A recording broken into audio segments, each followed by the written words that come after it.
Alhamdulillah, wassalatu wassalamu ala rasulillah Sayyidina wa maulana Muhammad ibni Abdillah wa ala alihi wa sahbihi wa man tabi'ahu wa mawala. Ashhadu an la ilaha illallah wahdahu la syarika lah wa ashhadu anna sayyidana Muhammadan abduhu wa rasuluhu la nabiyya ba'dah. Allahumma salli ala sayyidina Muhammadin nabiyil ummi wa ala alihi wa sahbihi wa barik wa sallim. Qala Allah Ta'ala fil Qur'anil azim wa huwa asdaqul qailin. A'udzu billahi minasy syaithanir rajim. Ya ayyuhalladzina amanu taqullaha haqqa tuqatih wa la tamutunna illa wa antum muslimun. Wa qala ta'ala fi ayatin ukhra. Ya ayyuhalladzina amanu taqullaha wa qulu qawlan sadida yuslih lakum a'malakum wa yaghfir lakum dhunubakum wa man yuti'illaha wa rasulahu faqad faza fawzan 'azima. Ibadallah, usikum wa nafsi bitaqwallahi wa ta'atihi faqad fazal muttaqun. Hadirin jamaah Jumat yang dimuliakan Allah Subhanahu wa taala. Semua orang senang melihatnya karena dia bersih, karena dia rupawan, karena dia sopan dan santun, karena ayahnya meninggal dan ibunya juga sudah lama meninggalkannya. Orang kasihan melihatnya, maka karena kesenangan hati mereka, mereka sendiri yang memberikan gelar untuknya yang belum pernah mereka berikan kepada orang sebelum dia. Gelar itu bernama Al-Amin, orang yang layak menerima amanah. Amin diambil dari 3 huruf, alif, mim, nun. Dari kata alif, mim, nun muncullah kata amanah. Orang yang mampu menerima amanah disebut Al-Amin. Kita mengatakannya jujur. Lawan daripada amanah adalah khianah. Al-Khain, pengkhianat. Dia tidak berkhianat. Dia adalah seorang yang mampu mengemban amanah dan terpercaya. Maka semua orang percaya kepada dia. Dari alif, mim, nun, juga akar yang sama dengan iman, akar kata yang sama dengan iman, maka iman berarti percaya. Dia adalah orang yang dipercaya karena memang dia mampu mengemban amanah. Kapan kebencian itu datang? Kebencian itu datang ketika dia naik ke atas bukit Safa dan dia berkata kepada semua penduduk Makkah, seandainya aku katakan di balik bukit Jabal Abi Qubais yang besar, gagah, perkasa, tinggi, menjulang ini ada pasukan musuh yang akan menyerang kita, apakah kalian percaya? Semua mereka berkata, shadaqnaka, kami percaya karena memang kami menggelar engkau orang yang dapat dipercaya. Seandainya aku katakan bahwa ada pasukan musuh yang akan meluluh lantakkan, menghantam, membunuh kita, apakah kalian percaya? Mereka menjawab, shadaqnaka, kami percaya.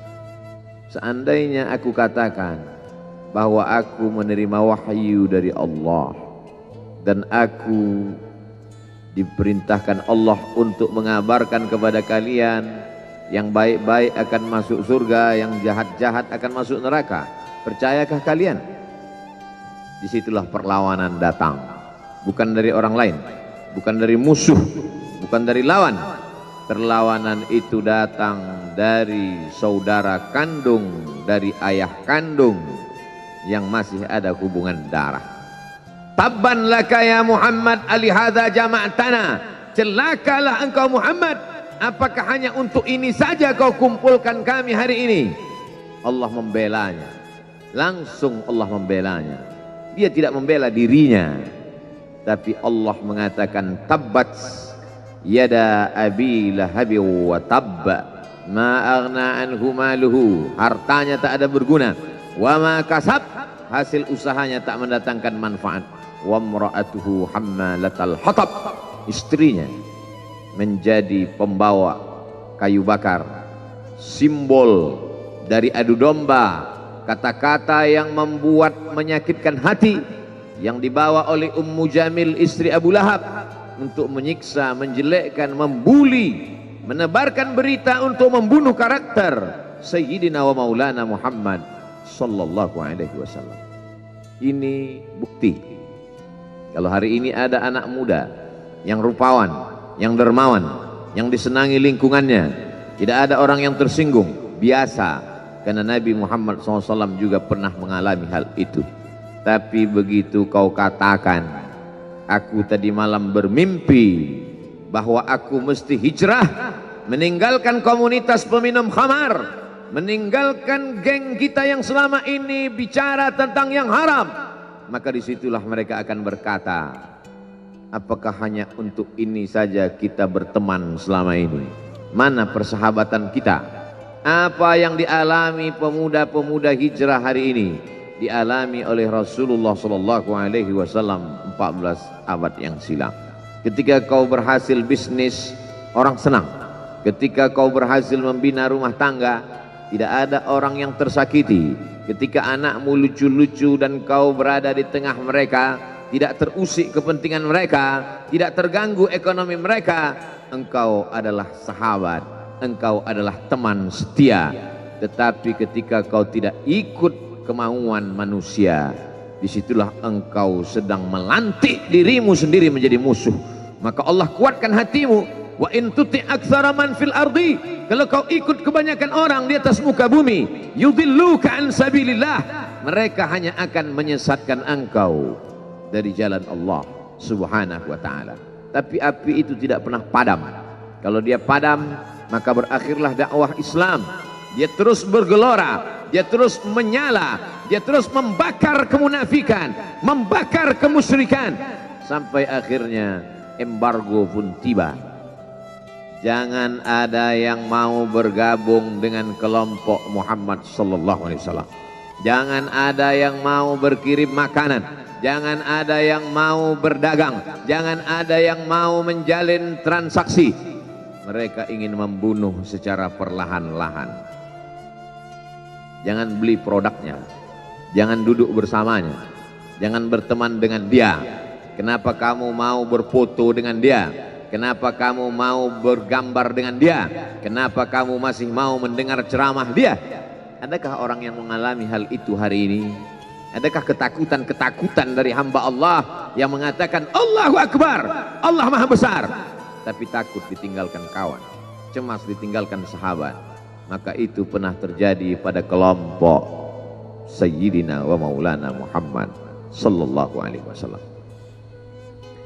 Kalau pembunuhan karakter tidak berhasil, maka ada yang lebih dahsyat daripada itu. Mereka tawarkan dunia beserta isinya. Wallahi, demi Allah wahai paman, demi Allah wahai Abu Talib, law wada'u syamsa fi yamini wal qamara fi yasari, andai mereka letakkan matahari di tangan kananku, bulan di tangan kiriku, ala atruka hadzal amr, supaya aku tinggalkan dakwah ini, aku tidak akan meninggalkannya. Bujuk rayu mulai tiba. Itu terjadi pada diri Nabi Muhammad sallallahu alaihi wasallam. Kalau kau tidak mempan dimusuhi, kalau kau tidak mempan dirangkul, kau akan dipukul. Kalau kau tidak mempan dipukul, kau akan dirangkul. Berbagai macam cara, dari mulai yang paling keras sampai yang paling lembut, dari mulai yang paling lembut sampai yang paling keras, sampai akhirnya tempat bergantung itu hilang, lenyap, musnah. Ada dua tempat bergantung, saudara kandung ayah Abu Talib. Mereka tidak mengusiknya karena dia keponakan Abu Talib. Abu Talib anak Abdul Muttalib, Abdul Muttalib anak Hashim, Hashim anak Abdi Manaf, Abdi Manaf anak Qusay, Qusaylah pendiri Darun Nadwah. Mereka keturunan darah mulia dari Adnan. Adnan menerima tetesan darah dari Ismail. Ismail anak kandung Ibrahim alaihissalam. Jangan ganggu dia, karena dia keponakan Abu Talib. masih ada backing. Tapi Allah ingin agar hati itu tidak bergantung kepada manusia. Dia buat Abu Talib meninggal dunia, masih ada lagi tempat bergantung. Dia yang dulu ketika kedinginan datang, dia yang menyelimuti. Yang dulu ketika ketakutan datang, dia yang menenangkan. Dia datang menemui Waraqah ibnu Naufal. Waraqah berkata, Namus, malaikat yang pernah datang kepada Ibrahim, yang pernah datang kepada Musa, yang pernah datang kepada Isa, sekarang dia datang kepada suamimu. Katakanlah, jangan takut, jangan cemas.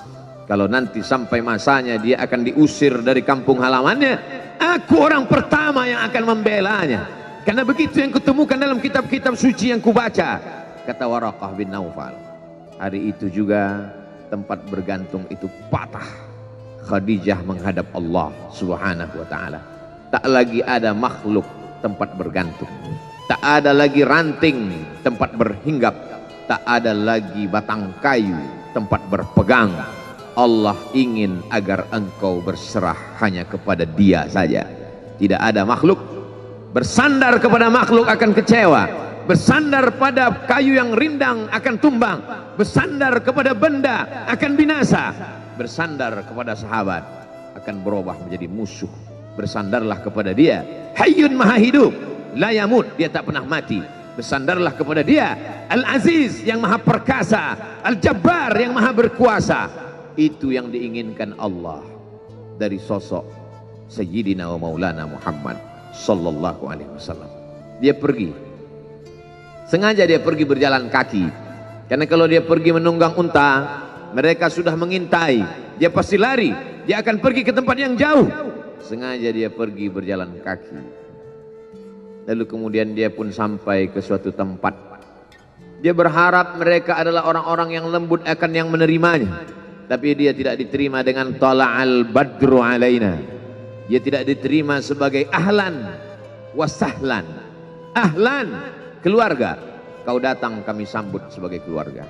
Sahlan, mudah, kau datang urusanmu mudah. Ahlan wasahlan. Tapi dia tidak dianggap sebagai keluarga, dia tidak dianggap sebagai sahlan, dia dianggap sebagai musuh. Dia dilempar dengan batu, dia dilempar dengan kayu, dia dilempar dengan tulang onta. Apa yang dia lakukan?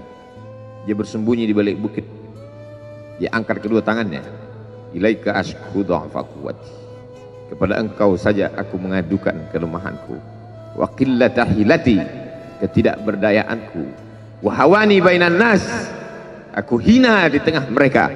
Kalau dulu aku ada tempat bergantung, ada tempat bersandar, ada tempat mengadu, hari ini hanya engkau saja ya Allah. Datanglah malakul jibal, malaikat penjaga segala bukit di atas dunia. Kau tunjuk mana bukit yang paling besar ya Muhammad, akan kutimpakan kepada mereka. Hati yang luka biasanya akan marah, akan kecewa, tapi itu tidak terjadi pada Nabi Muhammad sallallahu alaihi wasallam. Apa yang dia katakan? Asallah an yukhrij min aslabihim man ya'budullaha wa la yusyrika bihi syai'a. Ya Allah, keluarkan dari tulang sulbi mereka, keluarkan anak cucu mereka yang akan menyembah Engkau. Tidak ada satupun yang akan mempersekutukan Engkau di atas muka bumi ini. Doanya dikabulkan, hatinya susah, pikirannya kacau, tapi lidahnya tidak berkata-kata kasar. Dia doakan agar anak cucu mereka menyembah Allah. 100% penduduk Taif hari ini bersyahadat asyhadu an la ilaha illallah wa asyhadu anna Muhammadan Rasulullah. Doa orang yang teraniaya, doa orang yang terzolimi. Dia berhenti di sebuah kebun. Ada seorang yang bukan terpandang membawakan beberapa ranting anggur sebagai pelipur lara, penghilang haus, pelepas daganya. Ketika anggur itu akan masuk ke mulutnya, dia berkata Bismillahirrahmanirrahim, atas nama Allah. Maka hamba sahaya miskin, susah, melarat, perantau yang tak punya apa-apa itu heran. Apa yang kau ucapkan? Bismillah. Kau sebut nama Allah ya. Tidak ada satupun orang di kampung ini kalau makan menyebut nama Allah. Siapa engkau? Aku Nabi yang diutus Allah Subhanahu wa ta'ala. Berarti engkau sama dengan orang yang dulu pernah berada di kampungku. Engkau dari mana? Aku dari Ninawi. Ninawi ya. Di sana ada saudaraku, kata Nabi Muhammad SAW.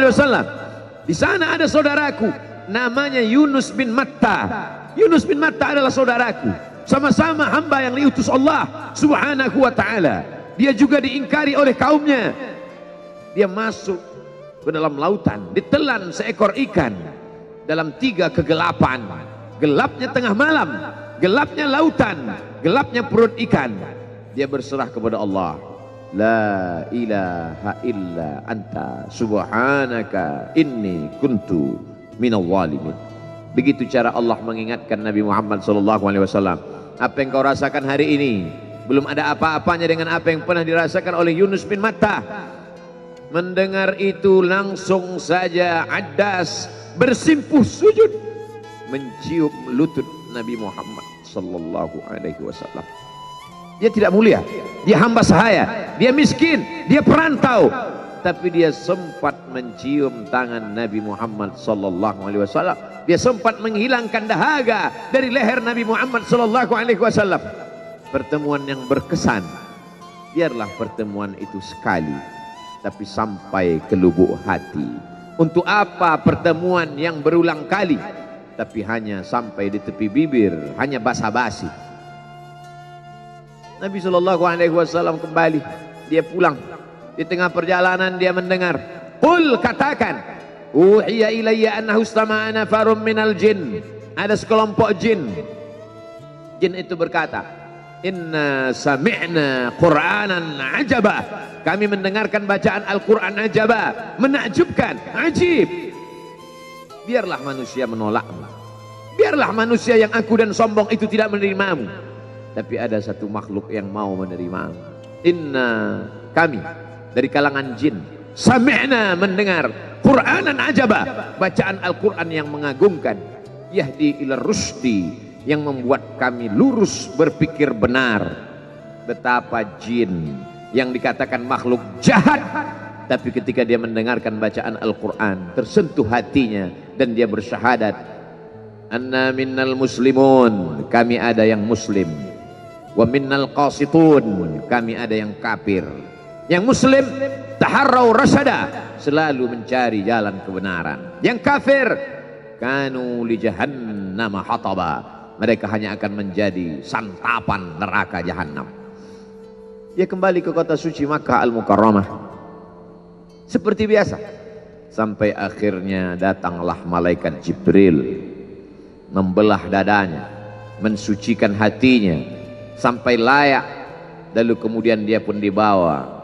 Subhanalladzi asra bi'abdihi lailan, maha suci Allah yang memperjalankan hambanya pada suatu malam, minal masjidil haram ilal masjidil aqsa, dari masjidil haram ke Masjidil Aqsa, alladzi barakna haulah, kami berkahi sekelilingnya. Untuk apa?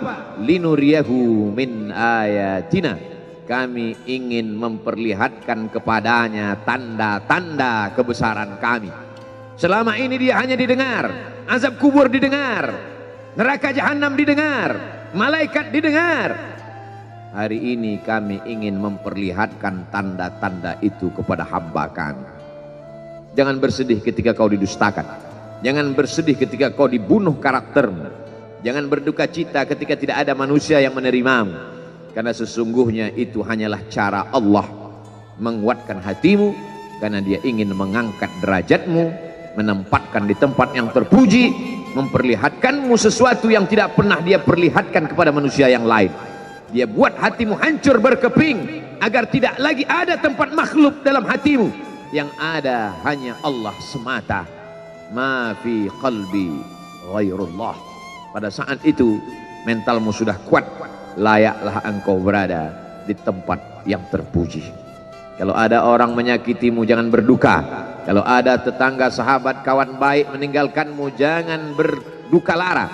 Karena sesungguhnya di balik itu semua fa inna ma'al usri yusra, inna ma'al usri yusra. Idza daqat 'alaika dunya faqul ya Allah.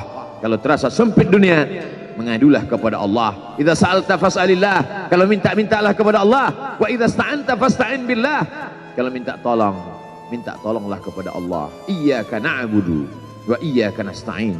Kepada Engkau kami menyembah, kepada Engkau kami beribadah, kepada Engkau kami bersimpuh sujud, kepada Engkau juga kami meminta pertolongan.